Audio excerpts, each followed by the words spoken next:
one man saying that is fine. If that's your opinion and you're not in it, that's fine. But there is an entire market of millions and millions of people that agree that it is a store of value. So, you can think one thing, but there's also a market, and markets tend to become efficient over time.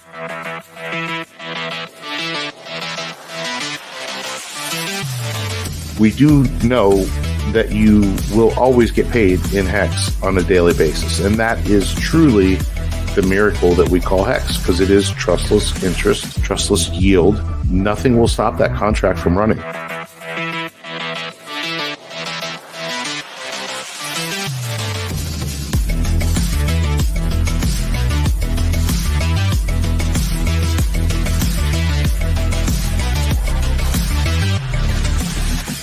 Leaves are falling all around. Time I was on my way. Welcome into the Creed of Crypto live stream. My name is Boi Crypto. I have here with me, as always, my friend and co-host Crypto Ewok. We have fall, autumn sure is coming here in the United States very shortly. I think we're only like 3 days away. Take a break with Jake producing the show here. Could probably let me know of the exact date there. I think it's maybe the 21st here. It's coming up. We had the Blood Harvest Moon. I feel like a lot of different new words keep getting added into these things. The Blood Harvest Death, the Death Knell Moon. I don't know. There's a lot of new things being added in, but the Satan Moon came in last night. So welcome in, everybody. We got Optimality here, DJ and Moonboy, and a whole lot of people pouring in as well. Do us a favor, smack the like. We appreciate you guys being here to support Real DeFi, support the channel. We do this every Wednesday at 6:30 p.m. and talk the world of PulseChain, the world of DeFi, the world of crypto in general, and how major things in the market do impact it. So I appreciate all of you guys being here. Welcome on in. Hit us up in the chat and answer the poll question tonight. We're going to talk about this in detail, of course, but the FOMC meeting, of course, was today, and the Fed with a ballsy move. I'm not really sure what to call it exactly, but sure is it's a move. I'll tell you that. Did the Fed do the right thing by cutting interest rates by 50 points today? Yes or no, quite simply. And we're pretty much at 50-50 so far. Maybe you have no idea. A lot of people seem like they know the answer to this when they really don't, or just fawning at the mouth on Twitter about it and stuff like that. So we'll get into it tonight. Lunar eclipse. Very good, Jake. Yeah, I appreciate that. Thank you for the heads up there. Checks my pulse. Welcome in as well. Ewok, how are you tonight? Did the full moon get you last night? Did you become a werewolf? What effects did it have on you?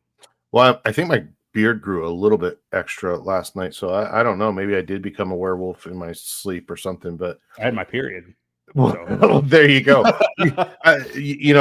Things must be pretty slow in crypto when we're talking astrology crap and all that good stuff. So, right. No, I'm good. It's been an interesting day watching a lot of the input and opinions of people from all over the space. I do like to listen to as many people as I can talking about it, because everybody's opinion is going to be a little bit different. It's good, it's bad, it's going to do this, it's going to do that. Just gives you a little bit more to think about, and kind of form your own opinion, I guess, from there. But yeah, it's been interesting. It's been a good day.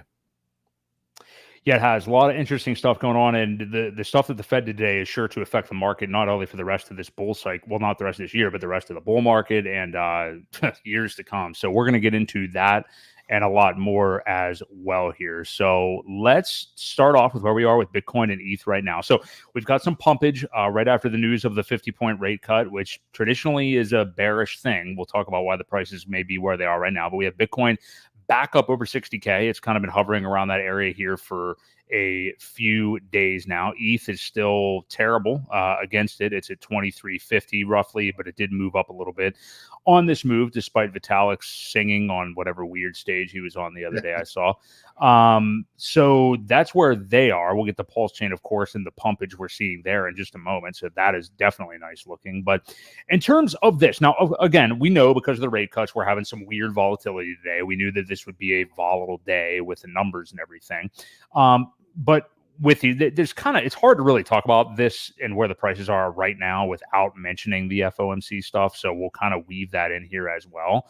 Bitcoin was pretty strong last week. And, I already kind of had this in my head about, well, September, I think it's green still on the monthly right now. So, I mean, will September actually be a green good month because everybody and their step grandma is expecting it to be a red month, or just because things traditionally do go opposite of the way that the masses think. But we're still looking good right now. I don't know how we're going to look in the short term with this rate cut, though. I don't know if we're going to start seeing some of the markets tanking. I did see the S&P 500 finish slightly down today. Well, crypto has been pumping off the move. So what do you think here, Ewok, with what we're seeing between ETH and Bitcoin? ETH, of course, I think its ratio right now is worse than it's been since we've talked about it this entire year. I think it's at 0.38 or something right now. So real bad. But yeah, what do you make of where we're at right now?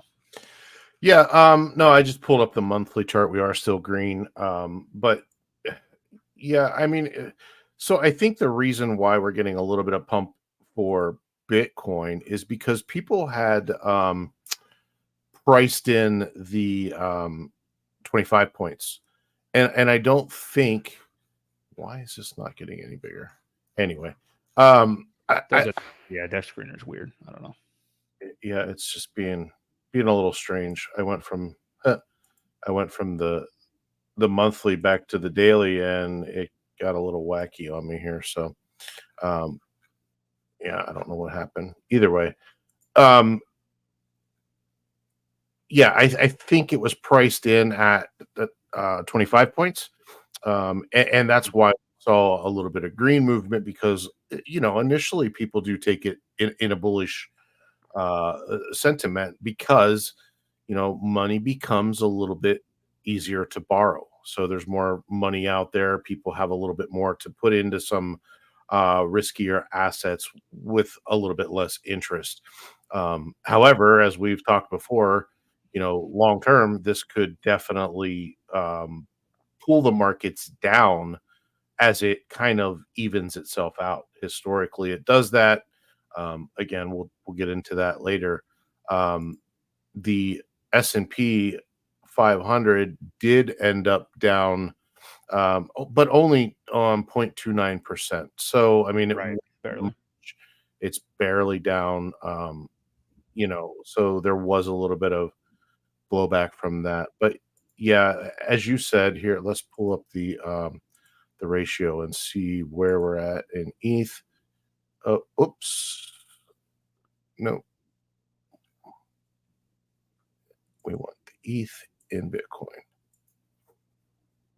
Yeah, I mean, we're touching this downtrend level yet again. It keeps bouncing off of that.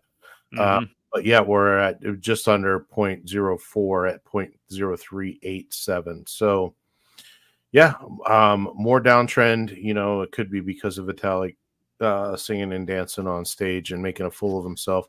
The more of those I see, the more people that come out. It's weird, you see those comments that ETH is done for. It's just strange. I don't know why, or if they've heard anything other than the fact that they have been selling a little bit. And it's weird because they usually make the top. When they sell, they make the top. This is in a weird situation for them to be selling. So just kind of odd all around. Another thing that I was looking into was the where is it at? I think I pulled up one of the charts of it. It was a visualization of the volume of the Bitcoin ETFs, and how there's about 2.5 on average, $2.5 billion in volume in a day for these things. Now, I don't know how much of that is buys. I don't know how much is sells. But to see this Bitcoin price doing this and just kind of hovering with that much volume, I've heard a couple other people talking about it as well. And, Coinbase is the custodian for the ETF for the big ones anyway. And there's a lot of speculation that they're possibly selling these as derivatives, IOUs, whatever it may be. They're not selling actual Bitcoin. There's no possible way that they are because of the price. And it makes a lot of sense, right? You got $2.5 billion of volume coming in almost daily. And it's just sitting here like this. It's just something's not adding up. So, just something to keep in mind for people that do use Coinbase to buy and sell their cryptos. I definitely wouldn't hold it on there any longer than you have to, because if they are selling derivatives, and if there is, especially right now in the cycle, when we do expect things to go all next year in an upward trajectory, if there's a bank run and they don't have it, it's going to create some nasty blowback. And I just hope it's not true, but it's hard to not think so. You know what I mean? Yeah. Yeah, and I think, talking about like ETH in relation to Bitcoin as well, like, and we're going to get into the FOMC thing, but I think with all these things kind of coalescing right now, we may see Bitcoin start to downtrend a little bit in the short term. Maybe it does have, I don't know about a red September, but maybe just like you're seeing right now, stay stagnant and not really go anywhere. And I think we might see ETH start to catch up with it finally here, because, the timing is just right. It's been so long now. ETH bled so badly in August. I mean, like everything did, but ETH, that's when it really got the nail in the coffin, kind of in relation to BTC. I mean, that August 4th or 5th weekend or whatever, when everything just tanked. So I think that we're going to, even if ETH kind of just stays where it is and maybe Bitcoin dips, so just by proxy, ETH starts to gain on it a little bit, I think that is what we're going to see start happening. And of course, with these rate cuts, I mean, one thing that is traditionally a byproduct of it, of course, like you said, is people go and want to spend money again. You are going to see people get into like a risk-on environment and stuff like that. And traditionally, that's where you would see ETH, obviously like different, more aggressive areas of the stock market, but also ETH, crypto in general, money start to flow back in there, and the money printer come back on here, of course. So I think that's something we could see here in the short term. So yeah. And I hope. Yeah, I agree. I think ETH will definitely, have a pullback here, especially like I said, that was kind of where I was headed with that, and I guess I didn't finish my thought. But Bitcoin not doing a whole lot with the amount of volume that's coming in. I do think we start to see Ethereum definitely catch up here a little bit. So that's where I was headed with that thought anyway. Yeah. Well, I stole your thunder a little bit there. So all right, you can have it. The blood death moon got you. Okay, so that's where we are at the moment with BTC and ETH. Let's look at PulseChain, because we have seen some major pumpage here over the course of the last week. Now, you may look at the charts today and see that the rate cut occurred, and we're seeing the PulseChain prices pumping and stuff. That is true, but it was already pumping kind of earlier this week leading into this. We talked at length, I think it was on last week's show or over the course of the last 2 weeks, about this uber bearish sentiment. It was whatever episode that we titled like will crypto prices match the sentiment or whatever, something like that in the title. And we are basically highlighting how sentiment has just been absolutely atrocious. I was talking specifically about the comments right here on our channel from a lot of different people and stuff like that. Sentiment had just seemed way too irrationally horrible for where we were price-wise. It just didn't make sense for the amount of time that we were spending at those prices. So sure enough, the week after that, we start to see a pump, which, not to confirm that a bottom is in, but it is interesting that we started a pump right after that sentiment, would look like a bottom. So we already had PulseChain moving up, of course, even more so today. The whole way back up, it did touch a 1 point, 4 zeros and a 4. It's at 4 zeros, 3914 right now. We got PulseX back at 80% off the SAC rate of 4 zeros and a 2.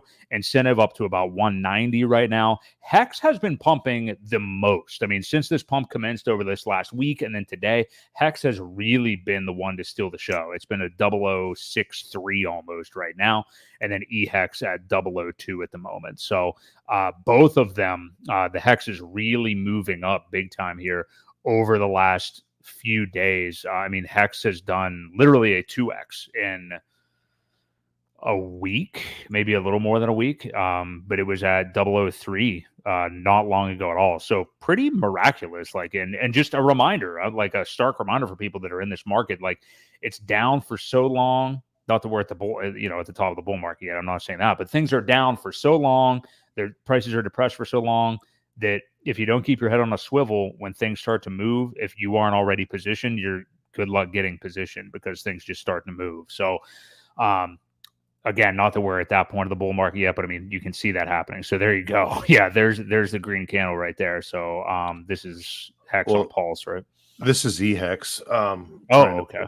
I just thought it was interesting to see these couple big green candles, and it did double too. I mean, you're looking at just from September 6th. Let's just take it to today's price. 105%. So more than doubled there as well. So it's things are looking good there. I was trying to pull up the Hex chart here and it's not letting me. So let's do it this way. This is the Hex on PulseChain price, which it's looking very similar. Very similar. They have the same structure. If you look, there we go. There you go. I was going to say, there you go. Yeah. Yeah. So they're very, very similar as well. So yeah, it's almost not quite doubled, but just about went from 0.0035 to 0.0062. So we've almost doubled in a matter of 1, 2, 3, 4, 5, 6, 7, 8, 9, 10 days. So it to your point though, yes, it doesn't take long.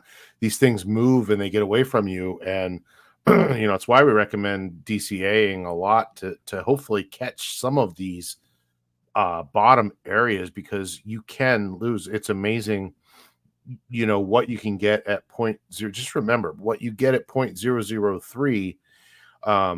Every 0.003 is another X, but now when you have to do if you buy now, every 0.006 is a 2x, right? So if you buy, that much of a difference is crazy. As the prices get higher and higher, the more X's that you exponentially will get. It's just it's weird how it works, but yeah.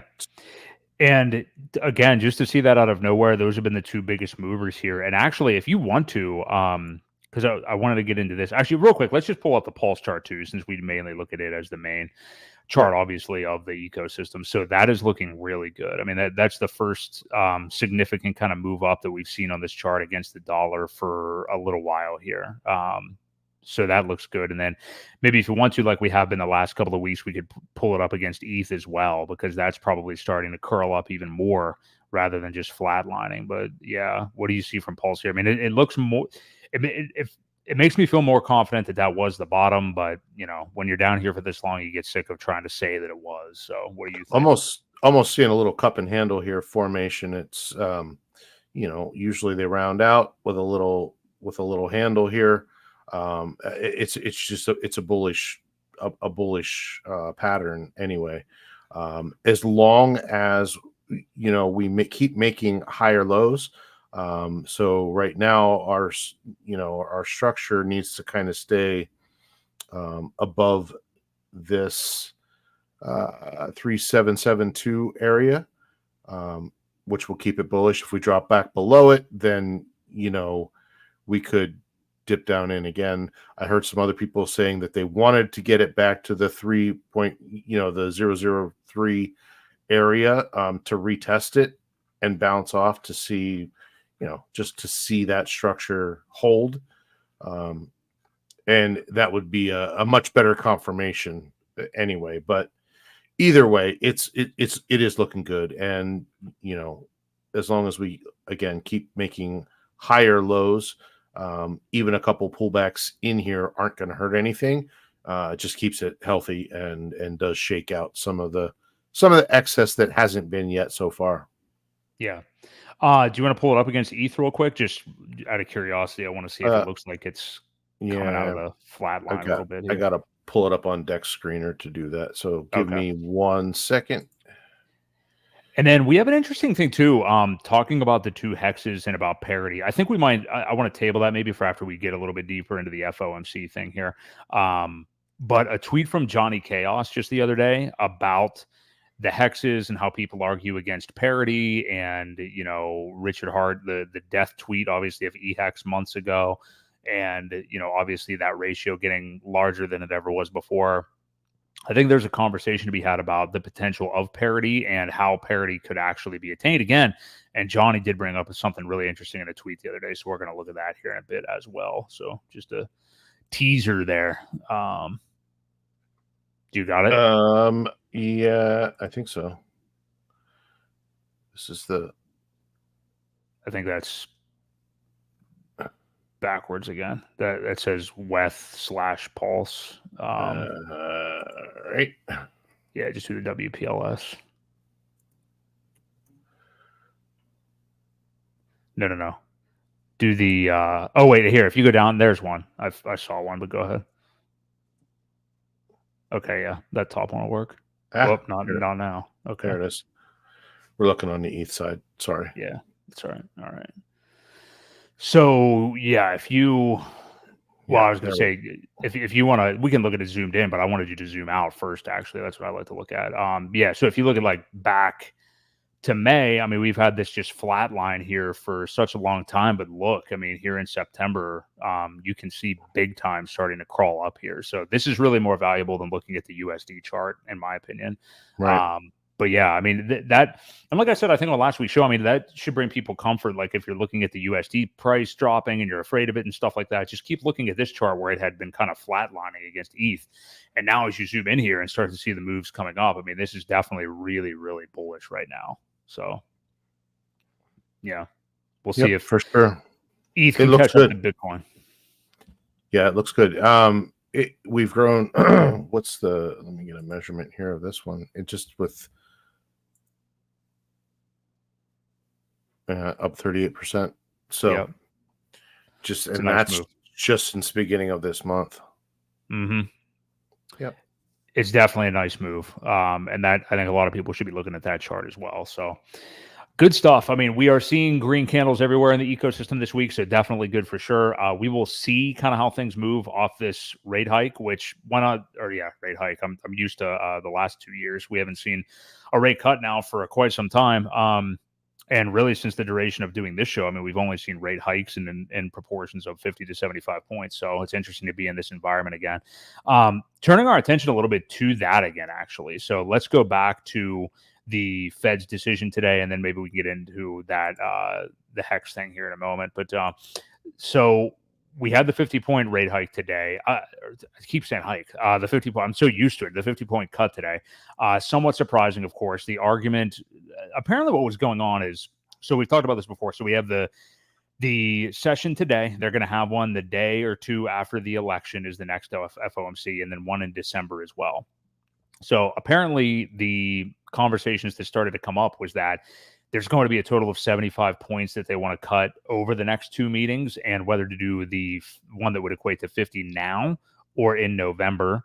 And they decided to just go ahead and rip the Band-Aid off and do 50 now. So the interesting thing, maybe more so than the decision to do 50, was some of Powell's speech where he like emphatically said many, many times, and even when he was questioned as well, that how great of shape the economy is in. We have inflation down towards 2%, which, I mean, I can't imagine anybody actually believes.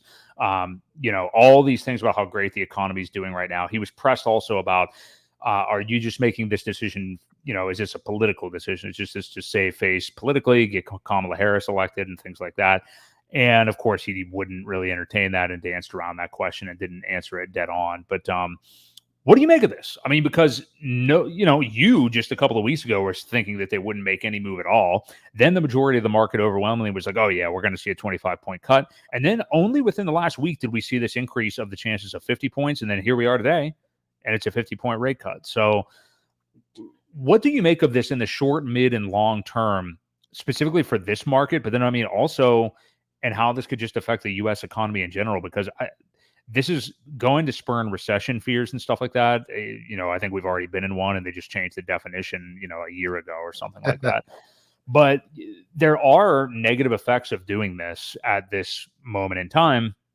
But then again, it's kind of a glass half full type of thing. Like there are some things within the economy that it's going to hurt, but these hasty decisions by the Fed in this country with monetary policy are exactly why we're in crypto to begin with. And I think that's the bigger picture. So what do you make of this decision and how it could affect things kind of all around here? So yeah, I've been on the 25-point side ever since the sentiment kind of went that way. So I was surprised to see the 50 points. Now I think, as I said earlier, that the 25 was kind of baked in. I think that's why you saw the reaction that you did when it happened. Short term, I think it's a bullish, it's going to provide bullish sentiment. So you're going to have green days today, tomorrow, maybe the next week or so, until it kind of evens out. Because, like I said, the 25 points was kind of baked in already. So this other 25 kind of has to even itself out. Short term, I think you're going to see some pumps, some bullish activity, and then depending on what happens at the next meeting, because there are rumors now of another 50 points by the end of the year. So we could get two 25-point hikes, or now I'm doing it too. Reductions. I think we get two more 25s throughout the end of the year. And I think it's dangerous to change it that quickly. For the longest time, they stayed stagnant, waiting for the numbers. Let's wait for the numbers.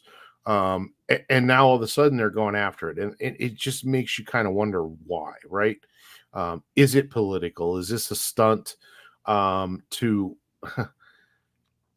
beef things up a little bit, to allow more money to come in, strengthen things short term? But we all know what happens after, on average 35, 40 days. You start to see the downturn of this.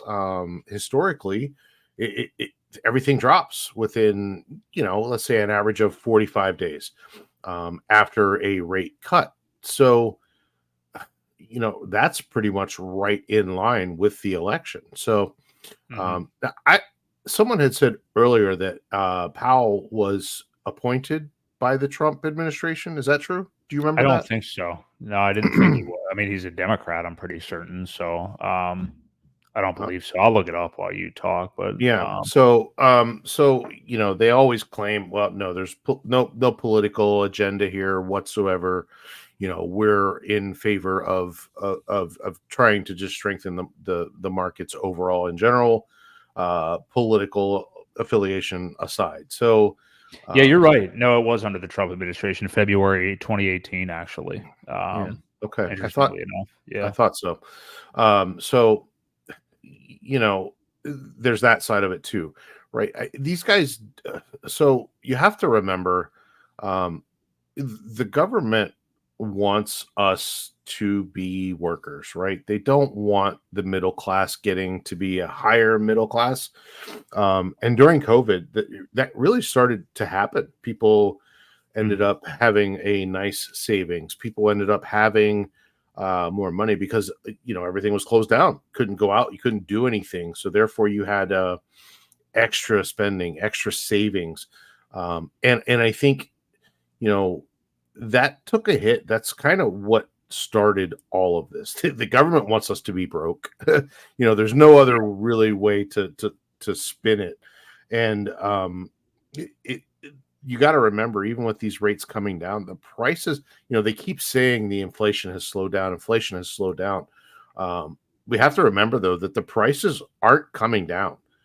They just may not go up, right? So we are at where we're at still. Groceries are still expensive. Gas is still expensive. That can be fixed. The gas prices anyway, with some changes to where we're getting it from, right? If we start drilling domestically, then definitely we can bring those prices down quickly, which in turn should bring other things down. The cost of transportation definitely affects the pricing of a lot of our, basic needs and services, things like that. So, yeah, long term though, I do see definitely a pullback with everything. So I think by middle of next year, you're going to start to see it. Unfortunately, that may bring people into crypto, right? Seeing everything else go down. I don't know if they're going to be like, well, this isn't working, we got to go over here. I hope it doesn't screw up the 4-year cycle. And I don't know that this has ever coincided with that. I don't think it has. I don't think we've had to really lower rates during a crypto cycle. So it's going to be interesting to see how it all plays out. It really is.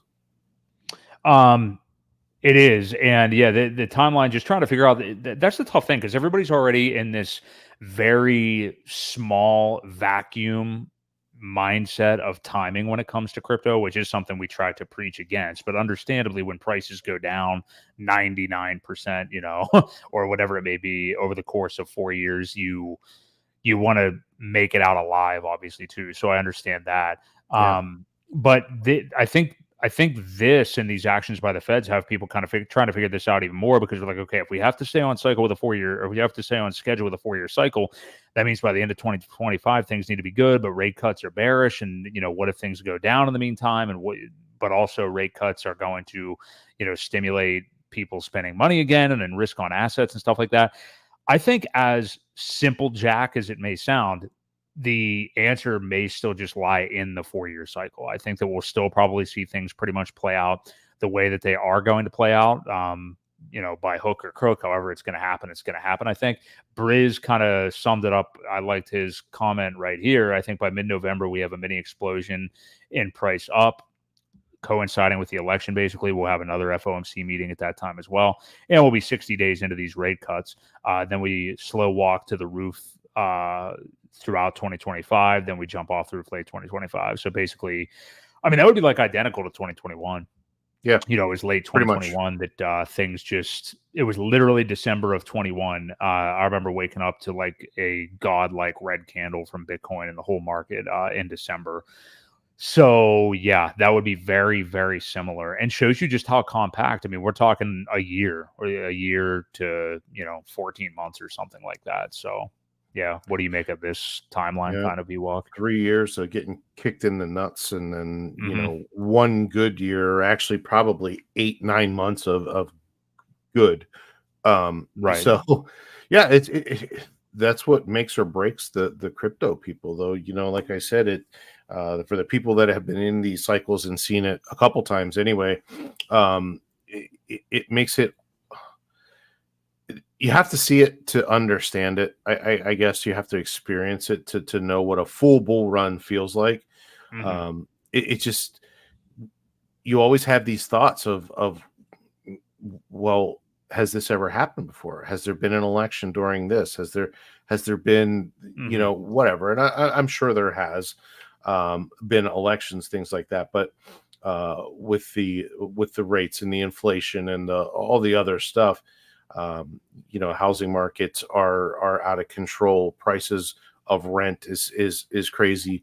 Now they did say that could technically that'll be delayed, right? That's going to take a while to play out. Although with rates coming down, because people right now that are locked in those low rates, like if you had a loan from 6 years ago or whatever it was, you had really good rates. You had sub 3% rates. So the rates coming down will trigger people to want to sell and buy another one, right? So it's just, it's going to take time to play out, obviously, as all these things do. But I do see a short-term pullback. Historically, it says it's going to happen. So that's kind of, we're just playing on history here. Yeah, that's really it. And again, there's always going to be things that are precedents and new environments and stuff like that. And the meme of this time's different, this time's going to be different, and all that stuff. I mean, there is something to be said for the Bitcoin cycle just continuing. You know what I mean? And we understand that there's usually going to be diminished gains, and we'll see where Bitcoin does ultimately go here as we sit with it at 60K and an all-time high of 73, 74K earlier this year. But I think the big picture, there's going to be a lot of reactions to all this stuff today. There's a lot of stuff being said on Twitter, whether it's just from like TradFi people or people that are directly in crypto. The one thing to remember, and this is why we always I like what Frank Molina espouses on his channel and when he tweets and when we have him on our show, is that what we do know like we said earlier, is this country is going to continue to print money like mad.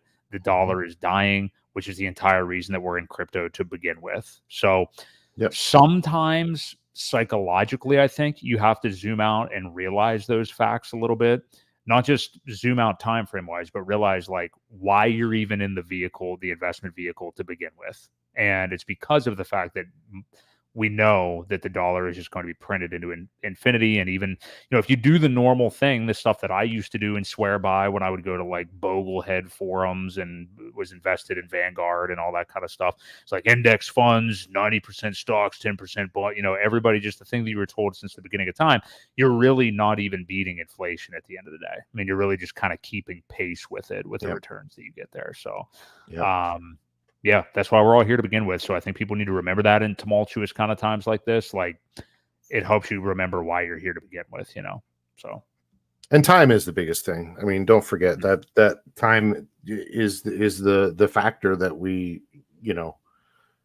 it's hard to replicate. It's hard to assimilate, but it is why we're here. And over time, these assets have done extremely well. There's no reason why they shouldn't continue to do so. It's just a matter of sticking it out and having faith.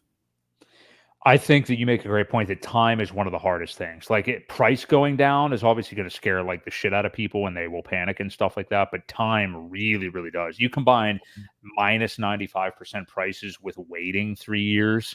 I mean, people, been there, done that. But I mean, it's, right it's here. Steel balls and diamond hands. Bingo. There you go. I appreciate that. Yeah.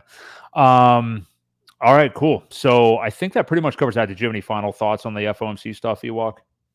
I don't think so. I think we covered it pretty good. Okay. Again, just got to wait and see what happens and see if history plays out, like it says it's going to. Yeah.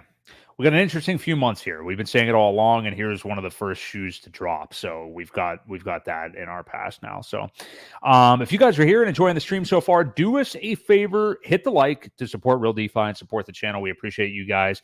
Shout out Checks My Pulse, Briz, of course, NJ Dub, Optimality, Addy Weo, can't quite make that out. Appreciate you guys being here.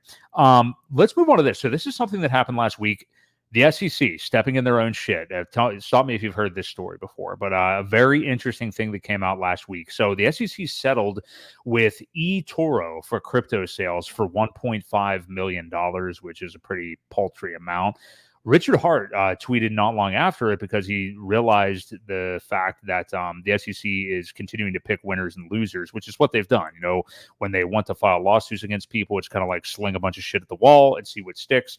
And then also, maybe I won't go after these guys. Maybe I will go after these guys. It depends on who I want to shake down for money or not, really. That's kind of how the SEC rolls. And we'll look at Richard Hart's tweet. Appreciate the super chat, DJ Moon Boy. We will get there in just a second. Appreciate you for sure. Let's look at Richard's tweet. So I think you've got it up there. So in response to this, and we have a couple, this is really good because this actually affects the corrupt SEC lawsuit against Richard Hart as well. So we're going to get into that because Nuclear Herbs, famous PulseChain community attorney, retired, had some thoughts on this as well. So Richard said, did the SEC just choose ETH, BTC, and BCH as winners? Did they just choose technology for you? How's forcing the sale of some things for other things and removing markets helping create fair, orderly, or efficient markets? The SEC just announced a settlement with a company. They'll pay a $1.5 million fine and delist, send back to users, and after 187 days, sell all the coins, unless they are Ethereum, Bitcoin, or Bitcoin Cash. They don't say in the press release or the cease and desist which the other coins are. Why don't they say what the other coins are? I'm not a lawyer, and this is not advice. Here's some random thoughts. The DEA could pretend coins are drugs and arrest everyone for drugs. The ATF could pretend coins are guns and arrest everyone for guns. The SEC could pretend coins are securities.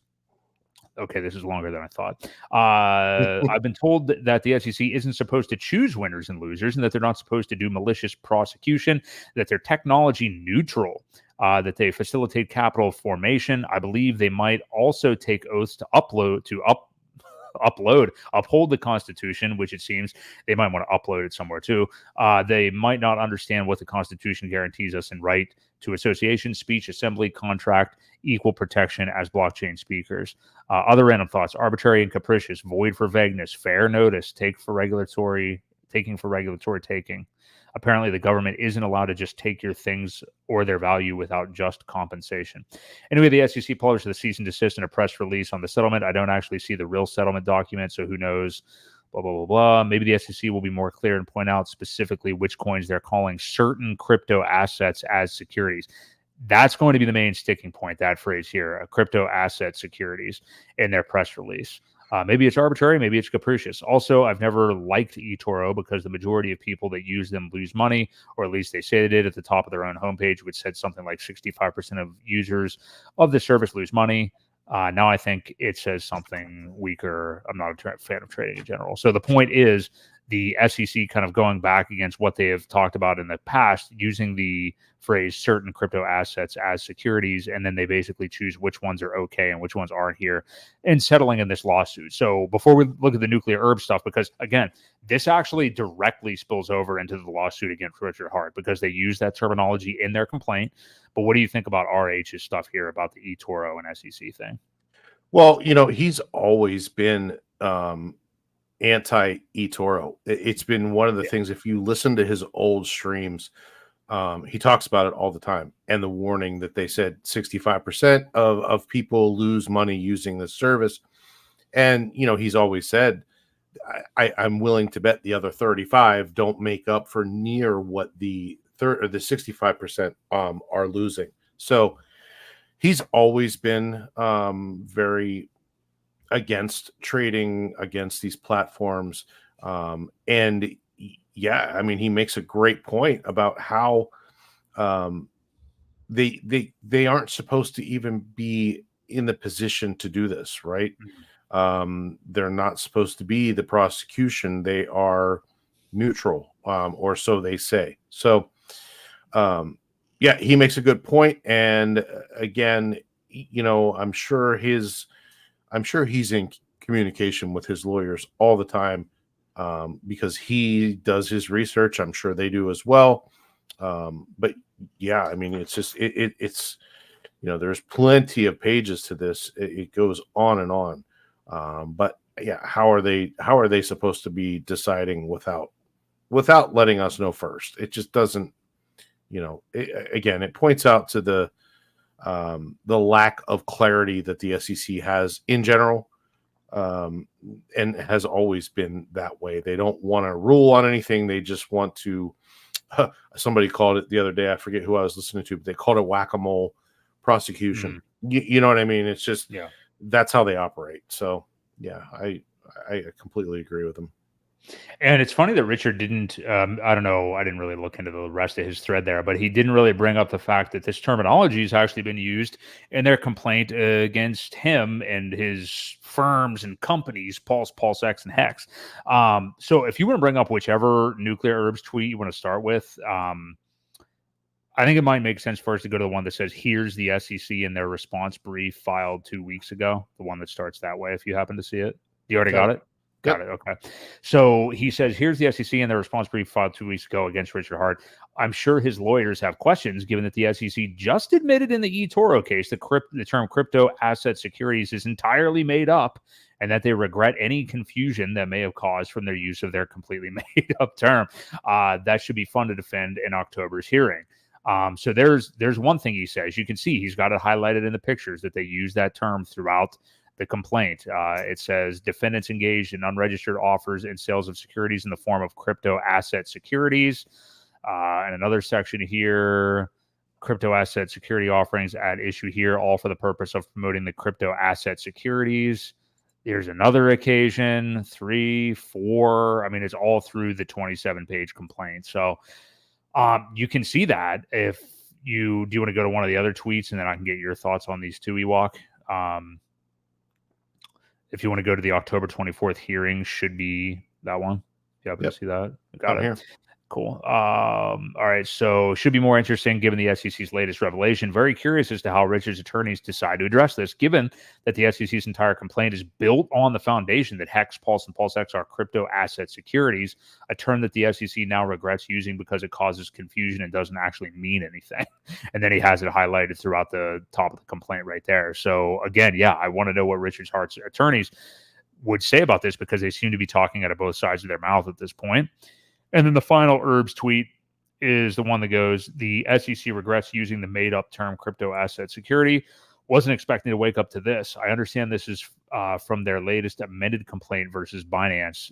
That footnote is incredible. Read it again. So they did come out and amend some things. So here's Paul Grewal. I think, is he from like Coinbase? Yeah. He said the SEC regrets any confusion it may have invited by fault. It's convenient by falsely and repeatedly stating that tokens themselves are securities. This is the remarkable representation in footnote 6 of the SEC's amended complaint against Binance. I hope whoever that is getting some good sleep tonight. His head's about to explode when he wakes up and sees this.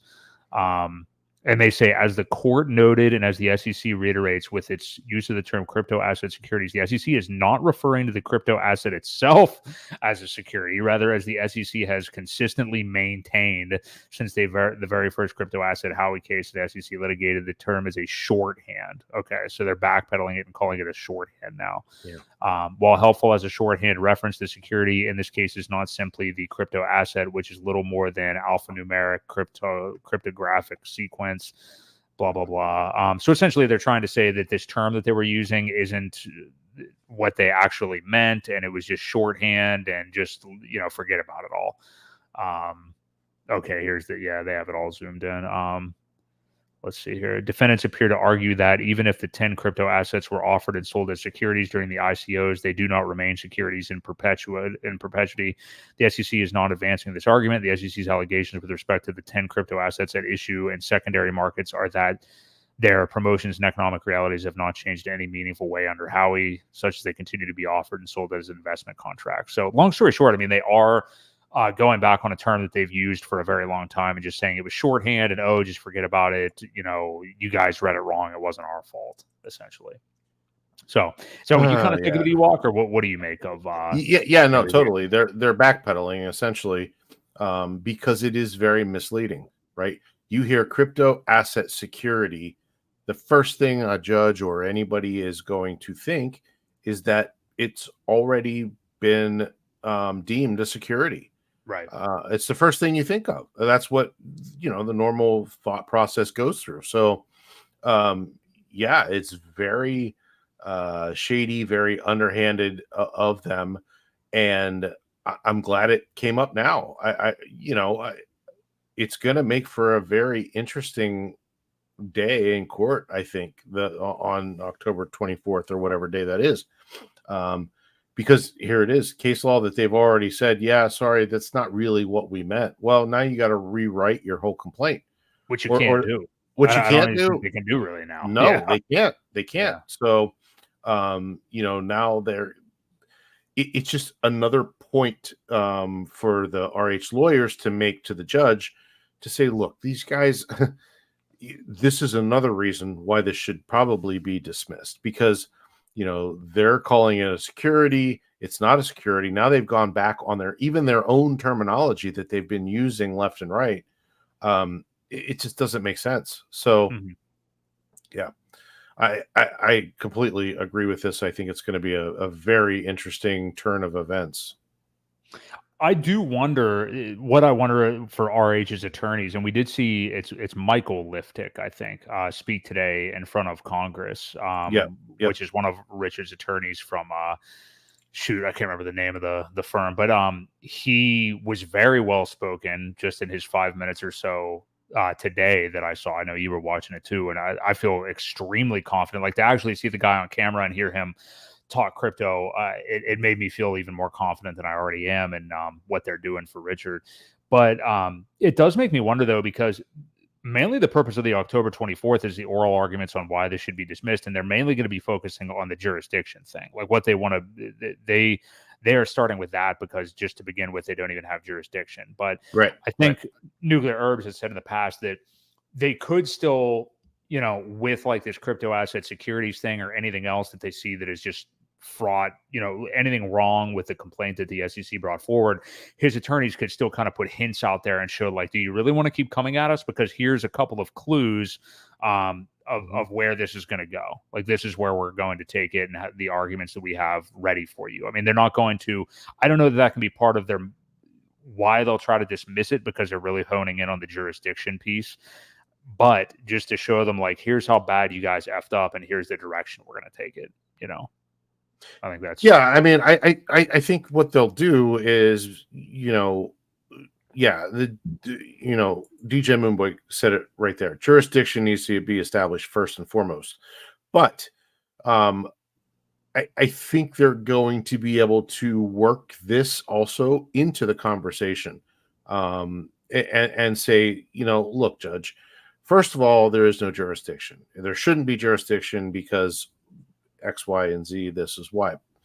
And on top of that, you've got them saying things like this that are very, very misleading, and then they have to come in and backtrack it on another case.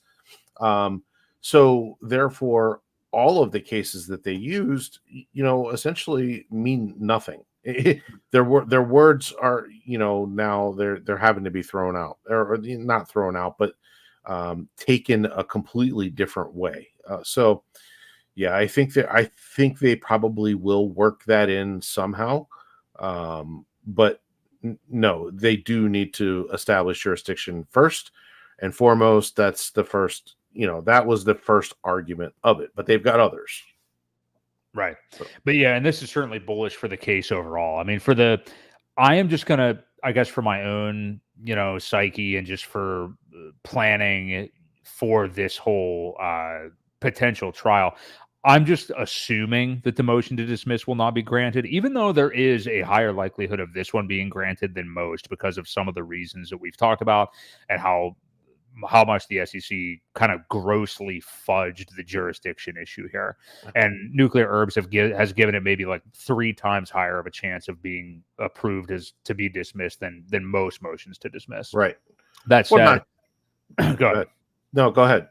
I was just going to say, I would rather psychologically prepare for that not to happen and then for it to go for a trial, just so I know kind of the worst case scenario where it's going to go. And even then, I think that all his attorneys are extremely prepared, and I think that they will still come out on top. So, yeah. What I was going to say is not only is the jurisdiction a mess, the accusations are also a mess because they said that he spent money that they have really no proof of him spending on goods and things like that. They don't have proof where that money came from. It did come from the sacrifice wallets. We know that.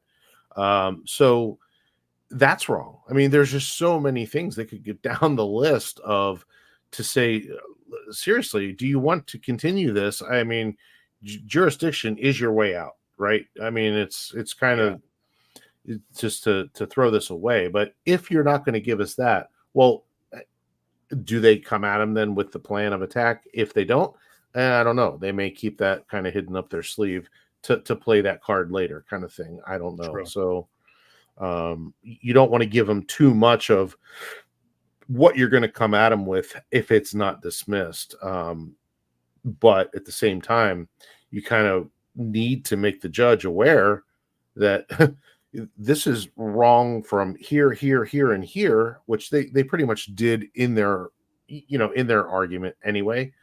Right. So, I mean, it's not hidden anymore. The judge knows, and if she's read through the wording of it, that they're wrong on a lot of counts, but they don't have to be right, unfortunately, to have a trial. That's the unfortunate part. They just have to kind of make it sound reasonably good. Yeah, anybody can sue anybody, so keep that in mind.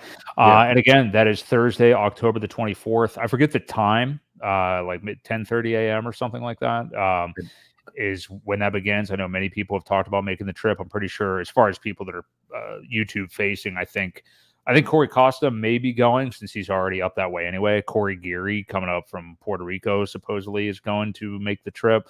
I think I heard Matt Crypto Coffee, which he's actually in Puerto Rico too now. I forget. Yep. I think he's going to be making the trip. So, we're going to have some really good representation there. And we've talked about this before. Like anybody that is going to make the trip and go, it is a courtroom. So dress at least business casual, shut your mouth, sit down, and enjoy quietly the show. That's what I would recommend. Yep.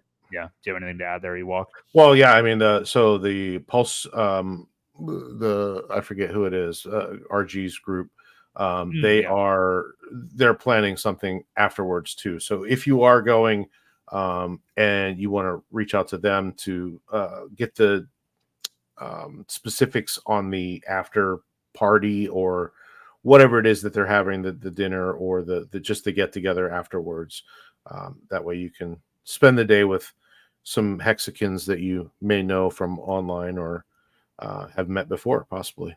Yeah.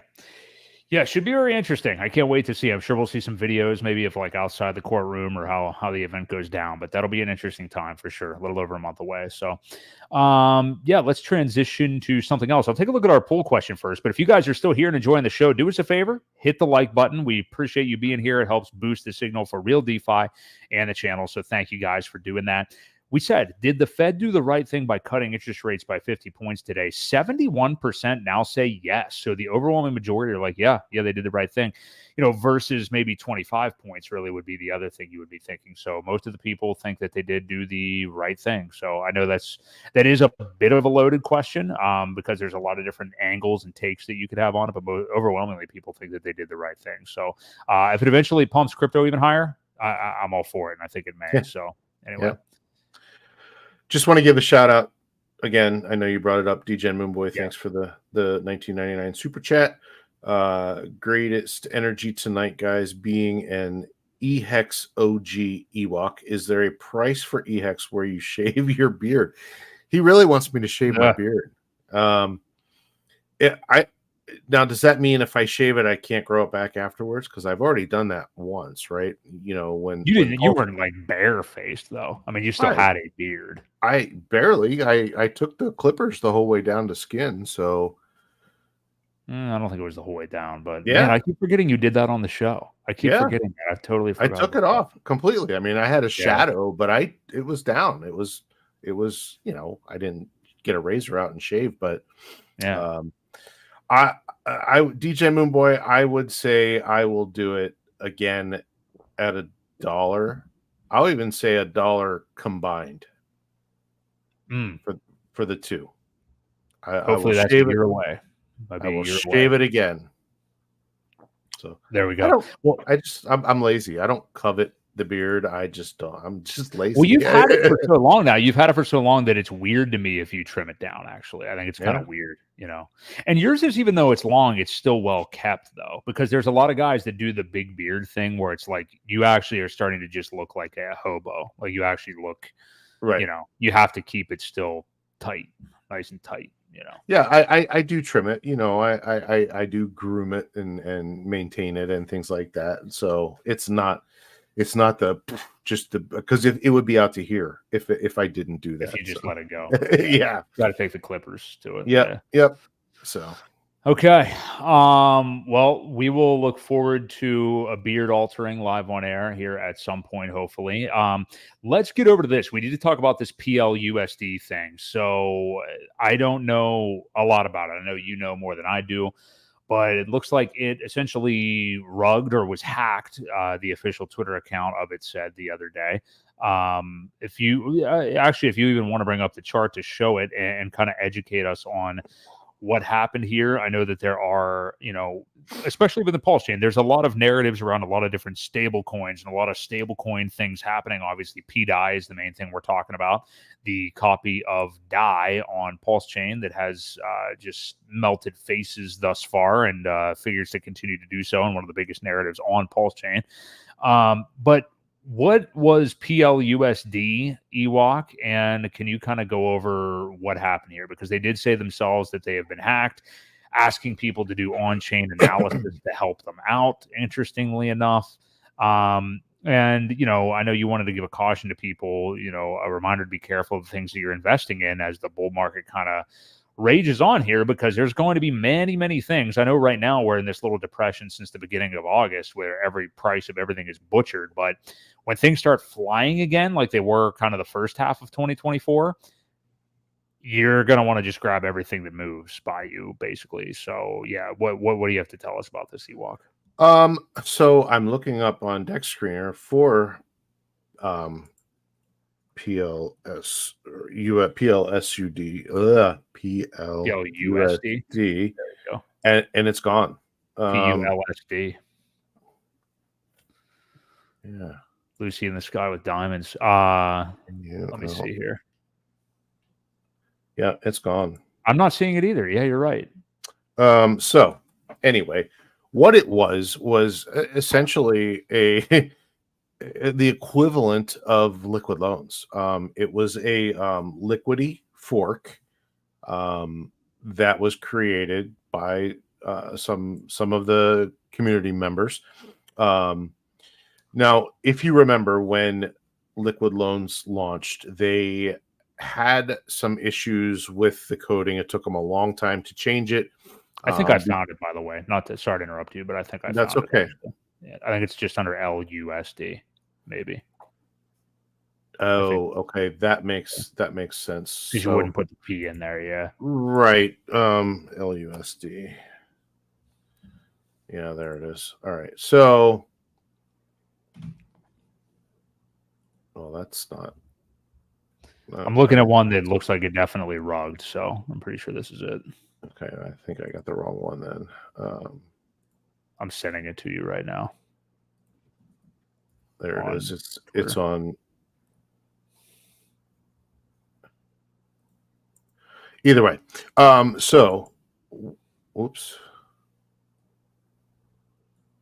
Let's pull this down. We did. So when Liquid Loans was created, it took them quite some time to get things right because of the oracle that it needs to base the price. It's a loan protocol essentially, the same as Liquid Loans, but they left a few things that were, it wasn't done by professional coders. From what I understand. Yeah, so here's the share this and we'll bring it up. But there you go. Yeah. Yeah. So apparently the protocol itself was exploited, taken advantage of, where people were just minting all of the LUSD token because they were exploiting the contract. There was a portion of it that was not fixed because it kept referring to Ethereum's price. And because Ethereum and PulseChain are obviously such different prices, there were arbitrage opportunities, and the way you could exploit it to essentially take advantage of the things that Liquid Loans fixed, but these guys didn't, unfortunately. Mm-hmm. Not so much of how it happened or what, but just it was kind of more the segue of the warning of being careful what you're getting into. You want to make sure that these contracts are solid, that they've been audited. There was no audit on this either, as far as I know. The contract was never audited, never got second opinions. There were red flags that were never fixed. It's dangerous. It's one of the things why I've always said I go back to Hex, and we know it was audited twice for security. It was audited once for economics. So there was 3 audits done on it. It was locked. We've had 4 years of almost 5 years now of pretty flawless operations. Even Richard, if he wanted to change it, he couldn't. So, again, it's just a warning because of where we're at in this cycle. There are going to be things that pop up left and right as this community grows, because it will. There will be new people coming in. And you have to remember that a percentage of those people are going to be here to try and separate you from your money. So just be extremely careful moving forward. If you're going to get involved with something, do it with a wallet that you're not, that doesn't have your other assets in it. Do it with a very small amount of money. Make sure you have people that have audited these contracts and looked at them There's so many things that are going to happen in the next 6 months, probably, as markets turn around, as the community size grows, and there becomes targets, right? You're going to have people that have become extremely wealthy. And you want to protect it at all costs. So it's just another warning to people to be extremely careful and stick to what is good. That's pretty much the warning. So Definitely. Side note, we are knocking on the door of a penny combined hex as we speak. Things are pumping big time. I think I just saw $500,000 was bridged in, and we got things pumping even more than when we started the show. So let's go. Big time pump tonight. We usually got a dip on our show. You know what I mean? What is with this pump? Crazy. The FOMC pump. So that is sweet. But yeah, you are totally right. And people need to understand what it is they're getting invested in. Like some of these short-term things, like even last year when people bought the top of PDI, at that time, obviously I'm not saying that it's, not going to surpass it or anything like that. But when people bought the top of PDI last year, people just kind of get into things when they see green candles. Obviously PTGC, one thing that's happening with right now. I know K4K is all over that and the whole alien thing and UFO and all that. Not saying that it's not going to continue to do well or anything, but it's at an all-time high and all these people are coming out of the woodwork, of course. So wouldn't be buying that right now. But if you want to, at least understand what you're getting into. That's really the main thing, because that's going to what makes you stay in it when something does happen or the prices come down. Obviously, I don't know that you're going to see a rug like this on something. Maybe you will in something that you have just like a lottery ticket in or something like that. But of course, in your core stuff, you want to make sure that you have conviction. So, and again, we saw stuff flying in this bull market the first half of 2024 that made it really easy to buy some of these like meme coins, altcoins, stuff like that. In August, everything got butchered. So, of course, that sentiment kind of came down. But we're going to see it ratcheted up again, probably within the next couple of months and heading into 2025 here. So, yeah, you just got to keep your head on a swivel with that. And if you're going to take a risk on something, just do it with a very small portion of your portfolio. It's too easy to get carried away. I know it's tough to get those emotions right, but that's why you want to have an investment thesis that you actually are have written down somewhere, or at least have visualized whatever it is, so you don't over leverage yourself with one of these type of things. So, yeah. Yep.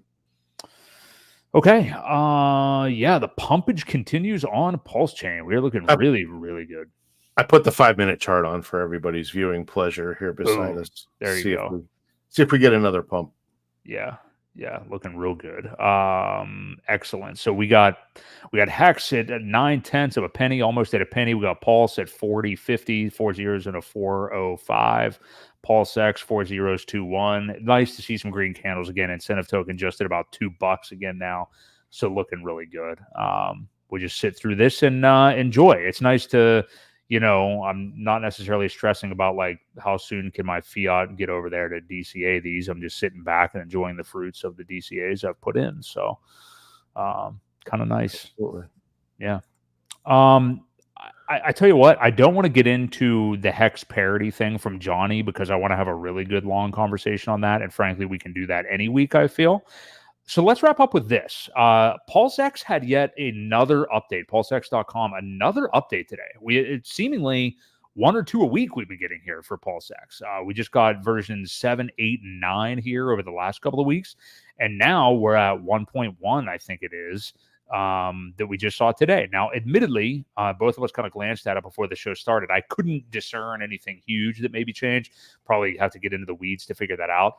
But more importantly, one of the biggest changes that did happen on one of these latest updates was the stablecoin pools. That's a huge thing that was introduced a couple of weeks ago, where you can go in, add liquidity for all the major stablecoins like USDC, Tether, DAI, however you want to do it, and earn yield, obviously, on that. And you figure that that's going to be something maybe for whales, and that's kind of the bullish thing about that being added now, is maybe whales with a bunch of stable coins can come in, start earning some really nice yield off of that for wanting to deploy whenever it is they want to, maybe to buy some of the PulseChain ecosystem, obviously. So we talked about this with Crispy Man a couple of weeks ago, and he kind of was doing a little demo with himself, just putting like, I think he literally had like $5-10 in or something, he was saying, just to see how it works, which is always a good practice. But you also, Ewok, have put in a little bit, and you've been monitoring kind of what's going on with that. And I think that's really valuable for people to see, because you can really earn yield that's absolutely insane on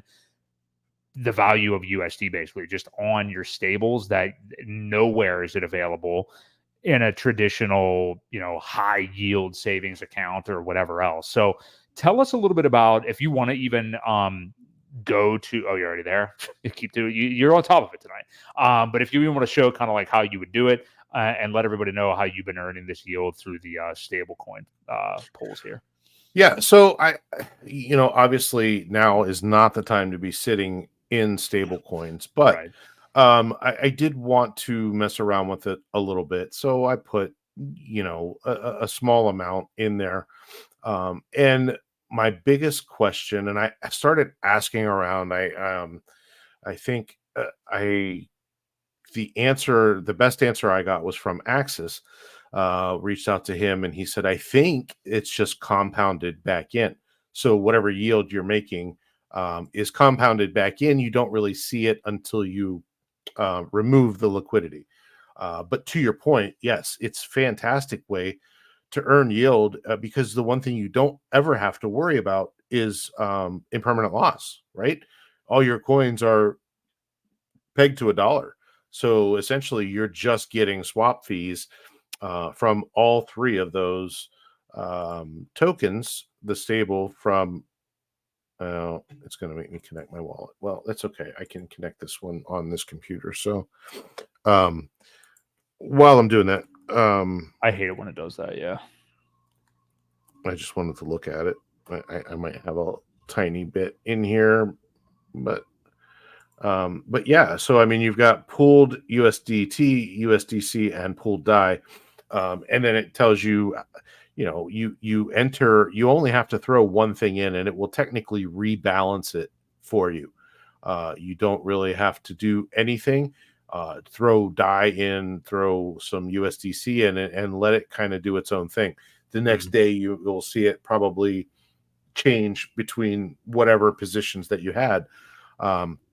But I did start tracking it, because I did go back on the blockchain. I looked at the transaction, because I forgot exactly how much it was.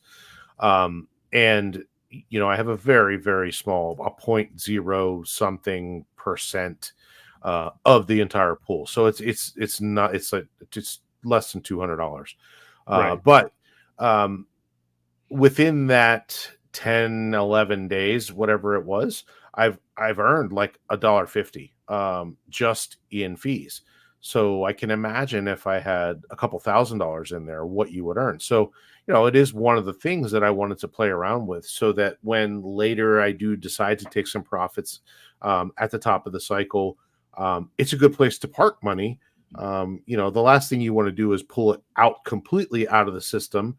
Why not earn some yield on it while you have it there? So, I wanted to kind of get the lay of the land now before that time came, see how it worked and all of that good stuff. So that's why I did that. Now, I don't see anything really that different. I do see some toggles from the info here where it was saying, like, these transactions. I don't remember these being here. Swaps, adds, removes. I think that's all new. And then this is all transactions. So I think that might be one of the new additions. If you're really interested in what they did add, you can go to the GitLab and look for the different updates. I'm sure it'll list what was added, but it's looking good. Everything's pretty crisp, clear. The exchange is all your logos are in here. I don't see any that don't have a logo anymore, so that's been pretty cool. Yeah, it's looking good, and it's running smoothly as far as as far as that goes. So yeah, pretty and I don't think you can say enough about that stablecoin yield. I mean, like you said to me before the show, it's not like you can get that anywhere else, in IRL, or with your fiat in banks or anything like that. So, and a good practice too, yeah, if you are at some point, actually, it's hard to fathom because we've been down only for so long. But if you are ever DCAing out of the market and getting into stables while you kind of wait for, the whole thing to be over, or maybe if you're just selling in waves or something like that, parking some of that cash there and just letting the yield pour in for those stables is such a great tool to have right there on the blockchain you're already familiar with, easy to accessible, totally DeFi. Yeah. Couldn't ask for anything better, I think. So definitely awesome. Yeah. So yeah, appreciate you sharing that, Ewok. And I think that's pretty much going to wrap us up. Again, we do have another real nice topic that I do want to push for another week because I want to have a long conversation on it. And really, it's we can always talk about it, but that'll be about the hex parity stuff. So appreciate all you guys in the chat tonight. Really active chat. We got green candles everywhere. Who knows what we'll wake up to tomorrow? Maybe a 10% smack back down. Who knows? We're used to that. So we'll kind of wait and see. Ewok, did you have any kind of final thoughts for this evening? I don't think so. We covered pretty much everything that I had written down and wanted to go over. Just loving the sentiment, loving the green candles. People are in a better mood. You can tell, you said about it as well.